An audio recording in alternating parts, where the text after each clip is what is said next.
हर साल कोई ना कोई नई तरीके की डाइट हमें सुनने को मिलती है। जैसे कि एक टाइम था कि कीटो चल रहा था, एक टाइम था लोग ग्लूटेन फ्री डाइट कर रहे हैं या वीगन डाइट बहुत ज़्यादा कर रहे हैं जस्ट टू लूज़ वेट।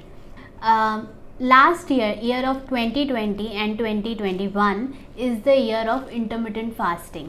आपने देखा होगा कि लास्ट ईयर और अभी भी जो मैं ट्रेंड देख रही हूँ कि बहुत ज़्यादा लोग जो है इंटरमिटेंट फास्टिंग कर रहे हैं जस्ट टू लूज़ वेट। लेकिन एक्चुअली क्या इंटरमिटेंट फास्टिंग आपको वेट लॉस करने में हेल्प करती है? वो क्या होता है, कितने तरीके की इंटरमिटेंट फास्टिंग है और क्या क्या रूल्स हैं इंटरमिटेंट फास्टिंग को करने के, यही सब हम इस वीडियो में डिस्कस करने वाले हैं। So welcome back to Urban Diet and this is your dietitian Nikita.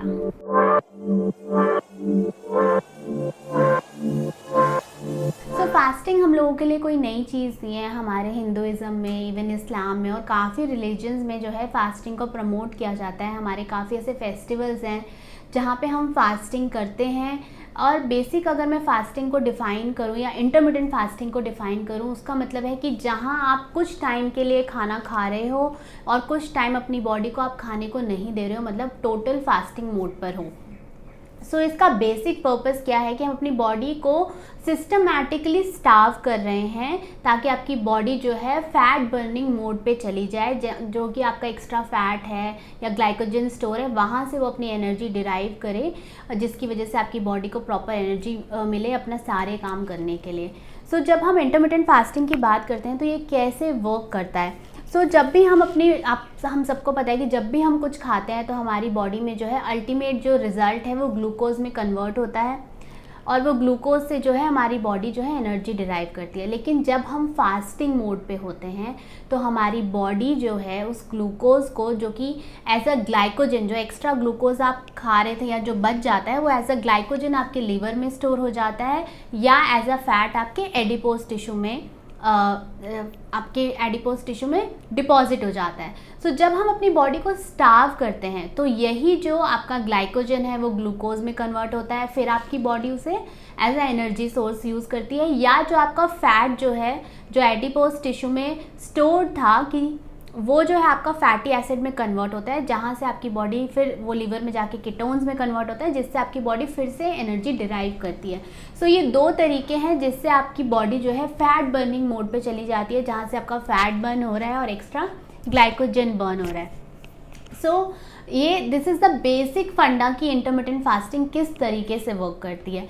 जब हम इंटरमिटेंट फास्टिंग के बहुत सारे फ़ायदे हैं, लेकिन अब जब मैं बात करती हूँ अपने क्लाइंट से या जो मेरे पास क्वेरीज आती हैं, तो वहाँ पे बहुत सारे लोग जो है इंटरमिटेंट फास्टिंग को एज अ वेट लॉस करते हैं। मतलब अगर आपका माइंडसेट वैसा है कि आपने सिर्फ वेट लॉस करना है तो शायद आप इंटरमिटेंट फास्टिंग को सही तरीके से यूज़ नहीं कर रहे हो, या आप उसके बेनिफिट जो है वो सही तरीके से रीप आउट नहीं कर रहे हो। मतलब आपको आपकी बॉडी को उसके बेनिफिट्स पता ही नहीं चलेंगे, क्योंकि आपका तो माइंडसेट ही वेट लॉस वाला है।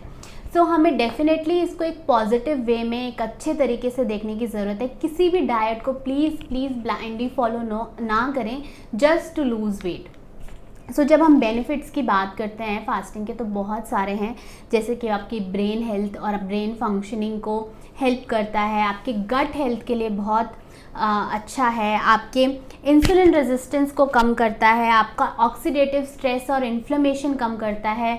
इसके अलावा आपका वेट लॉस आपको मिल भी सकता है और नहीं भी मिल सकता है, डिपेंडिंग कि आपने उसे कितने अच्छी तरीके से फॉलो किया। और मैं हमेशा ये सजेस्ट करूँ कि इंटरमिटेंट फास्टिंग जो है वो आप किसी के अंडर, किसी एक्सपर्ट गाइड के अंडर ही करें, अदरवाइज इट कुड ऑल्सो इसके जो नेगेटिव इफ़ेक्ट्स भी हो सकते हैं आपकी बॉडी में। बहुत सारे टाइप्स हैं इंटरमिटेंट फास्टिंग के, जो आप लोगों को सूट करे, आप वो वाला टाइप जो है आप यूज़ कर सकते हो। इवन आप अपनी तरफ से थोड़े से इसमें वेरिएशन भी कर सकते हो। मोस्टली जो ज़्यादातर लोग फॉलो करते हैं वो है 5:2 इंटरमिटेंट फास्टिंग, जहाँ पे आप 5 डेज़ जो है अपना प्रॉपर मील ले रहे हो और 2 दिन का आप फास्ट कर रहे हो। यूजुअली लोग क्या करते हैं, जो वीकेंड पे बाहर जाना पसंद नहीं करते हैं, तो 5 डेज़ जो है फॉलो कर सकते हैं, और जो आपका वीकेंड है या सैटरडे संडे है या कोई भी 2 दिन जो आपको सूट करते हैं उसमें आप फास्ट कर सकते हो। हमारा सेकंड टाइप आता है जो कि मोस्ट यूज़ टाइप है वो है रिस्ट्रिक्टिव डे ईटिंग, मतलब जहाँ पे आप या तो कुछ आवर्स के लिए खा रहे हो और कुछ आवर्स के लिए फास्टिंग कर रहे हो। अब ये जो आवर्स हैं डिपेंड कर सकते हैं आपके शेड्यूल पे, आपके रूटीन पे, या आप कितने घंटे फास्ट करना चाहते हो, या आपका क्या लेवल है इंटरमिटेंट फास्टिंग पे, या आप अभी सिर्फ शुरू कर रहे हो, या आप एक्सपर्ट हो गए हो। इट डिपेंड्स कि आप किस तरीके से इसको लेना चाहते हो। तो इसमें हमारे पास जो सबसे ज़्यादा कॉमन है वो 16:8 आवर्स फास्टिंग है, जहाँ पे आप 16 आवर्स की फास्टिंग कर रहे हो और 8 आवर्स की आप अपना आपका फेड मोड है, मतलब जहाँ पे आप खा रहे हो। इसके अलावा 20:4 आवर्स की भी फास्टिंग है, जहाँ पे आप 20 घंटे की फास्टिंग कर रहे हो और 4 घंटे जो है आपका ईटिंग विंडो है। इसके अलावा एक आता है ऑल्टरनेट डे फास्टिंग, जहाँ पे आप एक दिन खाते हो, एक दिन फास्टिंग पे रहते हो, एक दिन। So these are various kind of fasting जो कि मोस्टली यूज़ की जा सकती है डिपेंडिंग के आपका शेड्यूल कैसा है, आपका वर्क टाइम कैसा है, आपका स्लीपिंग पैटर्न कैसा है, या आपका वर्किंग जो है वो आप नाइट शिफ्ट में काम कर रहे हो या मॉर्निंग शिफ्ट में काम कर रहे हो। तो ये सब person to person, it is very individualized, it is very personalized thing. So जो भी मेथड आपको इसमें से सूट करता है वो आप ले सकते हो। सो 16:8 आवर्स की फास्टिंग मैं इसलिए डिस्कस कर रही हूँ, इसमें मैं आपको डिटेल में बता सकती हूँ कि हम फास्टिंग में क्या खा सकते हैं, और ये most commonly used intermittent fasting है और सबके शेड्यूल को मोस्टली सूट भी कर जाती है। सो 16 आवर्स की फास्टिंग का अगर हम यूजुअली बात करें तो या तो आप उसे 10 to 7 रख सकते हो, 8 to 4 रख सकते हो, डिपेंडिंग अपॉन जो भी आपका टाइमिंग आपको सूट करता है। तो मतलब मॉर्निंग 8 या 10 AM से आपका शाम का 4 या 6 या 7 PM तक जो भी आपको प्रेफर्ड टाइमिंग है आप उसके अकॉर्डिंग उसको शिफ्ट कर सकते हैं। जो मैं जिस टाइमिंग में हम खा रहे हैं उसको हम बोलते हैं हमारा ईटिंग विंडो, और जिस टाइम से हम सपोज़ आप 7 PM आपका लास्ट आपने मील लिया, वहाँ से आपका नेक्स्ट डे मॉर्निंग 10 AM तक आपका फास्टिंग विंडो होता है। सो जब हम ईटिंग विंडो की बात करते हैं तो ईटिंग विंडो जो है आपका इसमें आप 2 से 3 मील ले सकते हो सकता है उसमें 2 मेन मील हो, 1 स्नैक हो, या आप उसमें 2 स्नैक और 1 मील कर सकते हो, डिपेंडिंग कि आपकी भूख कैसी है, आपकी एपेटाइट कैसी है।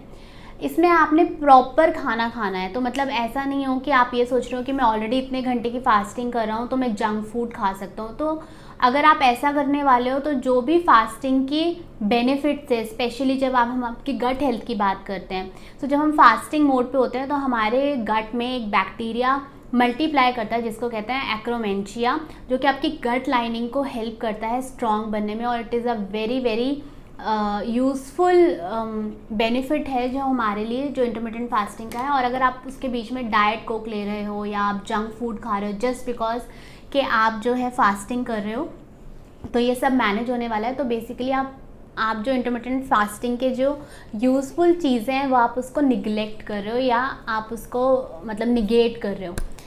So it is very important कि आप अपना ईटिंग विंडो जो है वो न्यूट्रिशियस फूड खाएं, उसमें कुछ भी जंक अवॉइड करें, और आप अपने प्रॉपर उसमें आपका हाइड्रेशन होना चाहिए, प्रॉपर रॉ फूड होना चाहिए। जब भी आप अपनी फास्टिंग ब्रेक करोगे तो फर्स्ट मील हमेशा किसी लिक्विड फॉर्म में हो, ताकि जो भी आपके बॉडी में एसिड बना हुआ है क्योंकि आपने इतने टाइम से खाया नहीं है, एटलीस्ट वो फ्लश आउट हो सके, आपका बॉडी का पीएच लेवल बना रह सके।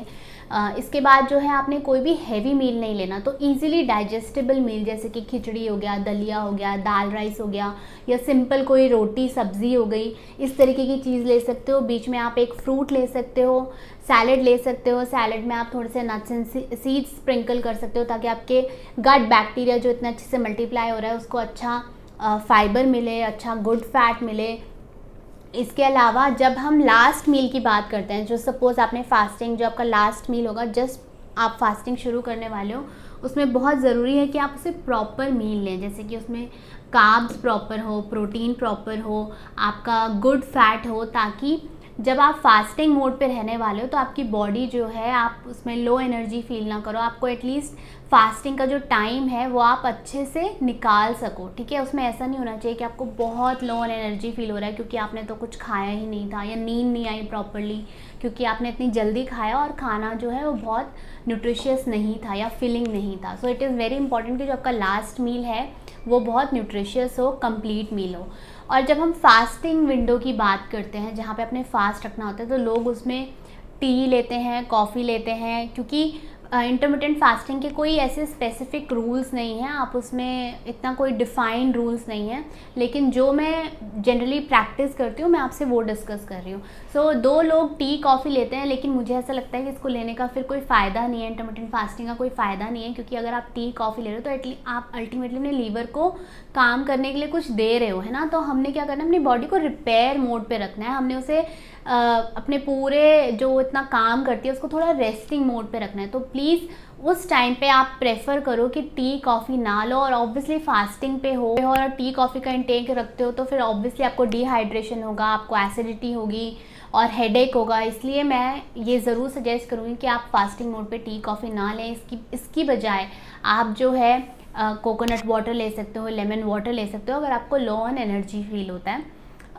फास्टिंग मोड में मैं वैसे प्रेफर करती हूँ कि आप प्लेन वाटर लें। अगर आपको बहुत ज़्यादा, अगर आपको लगता है कि नहीं मुझे कुछ खाने की ज़रूरत है, तो इन दैट केस आप कोकोनट वाटर या लेमन वाटर ले सकते हैं। तो स्पेशली अगर आप स्टार्ट कर रहे हो तो ज़रूरी नहीं है कि आपने सीधा 16 आवर्स की फ़ास्टिंग करनी है या 20 आवर्स की फ़ास्टिंग करनी है। आप धीरे धीरे शुरू करो। आप ये कर सकते हो कि आप पहले 14 आवर्स की फ़ास्टिंग से स्टार्ट करो, या 12 आवर्स 13 आवर्स की फ़ास्टिंग से स्टार्ट करो, और धीरे धीरे फिर आप 14 से 16 आवर्स, 16 से 18 आवर्स तक की फ़ास्टिंग पे कर सकते हो।